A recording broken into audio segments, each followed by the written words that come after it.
တမတော်မကြိုက်ဘူးဆိုတမတော်ထက်ကောင်းတဲ့အခွင့်အရေးရှိပြီလားတမတော်မကြိုက်ဘူးဆိုလို့ရှိရင်ဘယ်အဖွဲ့အစည်းကိုကြိုက်တာလဲအဲ့ဒါပြည်သူလူထုတွေပြန်ပြီးတော့မှကိုယ့်အကူမိကုန်မေးပြီးပြန်ဖြေရမှာဖြစ်ပါမယ်ရှင်နော်ကိုယ်နိုင်ငံတော်ချစ်မြတ်နိုးတယ်ဆိုရင်နိုင်ငံတော်ရဲ့တည်တံ့ရေးအတွက်ဆိုရင်ကျမတို့ဒီဆိုးရလဲအားကောင်းမှုမွယ်ပြည်သူလဲညီညွတ်ပြီးအားကောင်းမှုမွယ်ပေတတ်မတော်လဲအားကောင်းမှုပေါ့လေဒီလိုအားကောင်းမှသာလေကျမတို့ကဒီကမ္ဘာနိုင်ငံကြီးအလဲမှာပေါ့နော်ဒီအောင်မြင်တဲ့နိုင်ငံတစ်ခုအနေနဲ့ရေရှည်တည်တံ့ခိုင်မြဲမှာဖြစ်ပါတယ်ရှင့်။နော်အဲ့ဒါကြောင့်မို့ညီညွတ်ရေးကအရေးကြီးပါတယ်။အစည်းလုံးညီညွတ်ကိုအရေးကြီးတယ်လို့ပြောချင်ပါတယ်ရှင့်။အခုချိန်မှာဖြစ်နေတာဟောနော်ဒီ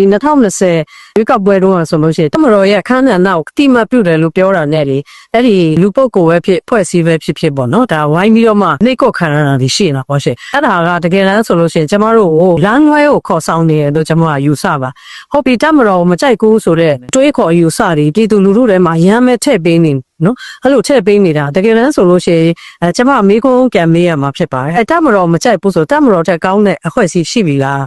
တမတော်မကြိုက်ဘူးဆိုလို့ရှိရင်ဘယ်အဖွဲ့အစည်းကိုကြိုက်တာလဲအဲ့ဒါပြည်သူလူထုတွေပြန်ပြီးတော့မှကိုယ့်အကူမိကုန်မေးပြီးပြန်ဖြေရမှာဖြစ်ပါမယ်ရှင်တိုးစော်လဲကျွန်မတမတော်100%ကောင်းနေတယ်လို့လည်းပြောတာမဟုတ်ပါဘူးတမတော်မှာလည်းကောင်းတဲ့ချက်တွေအားသာချက်တွေရှိမယ်အားနည်းချက်တွေရှိမယ်တမတော်လည်းပြုပြင်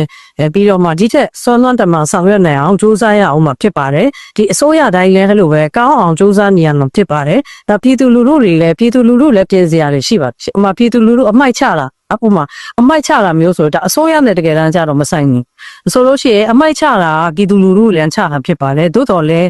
ဒီအမိုက်ကောက်ဖို့ကိစ္စကတော့ဒီ CBN ဆောင်ရွက်ရတယ်ဖြစ်ပါပြည်သူပေါင်း3သိန်းကချထားတဲ့အမိုက်ကိုဒါ CBN ဝန်ထမ်းအယောက်104နဲ့ကောက်တာဆိုလို့ရှိရင်ကျွန်တော်တို့ပတ်ဝန်းကျင်ဟာအတန့်ရှင်းတဲ့ပတ်ဝန်းကျင်ဖြစ်မှာပေါ့ပါအဲ့ဒါကြောင့်ပြည်သူလူထုပူးပေါင်းပါဝင်တဲ့ဒီနိုင်ငံသားတာဝန်ကျေပြနဲ့ပြည်သူလူထုဖြစ်အောင်ပဲပြည်သူလူထုဘက်ကဒီပြီးတော့မှဆောင်ရွက်ရမှာဖြစ်ပါတယ်။နောက်ကျွန်တော်တို့နိုင်ငံရေးပါတီတွေရဲ့အခမ်းကဏ္ဍလည်းကျွန်တော်တို့နိုင်ငံရေးပါတီတွေပြည်ဖြစ်မြင်တဲ့တကယ်ပြည်သူလူထုရဲ့အကျိုးကိုနိုင်ငံအကျိုးကိုဆောင်ရွက်နိုင်တဲ့ပါတီတွေဖြစ်အောင်လည်းကျွန်တော်တို့လည်းအမြဲတမ်းစူးစမ်းမြင်မှာဖြစ်ပါတယ်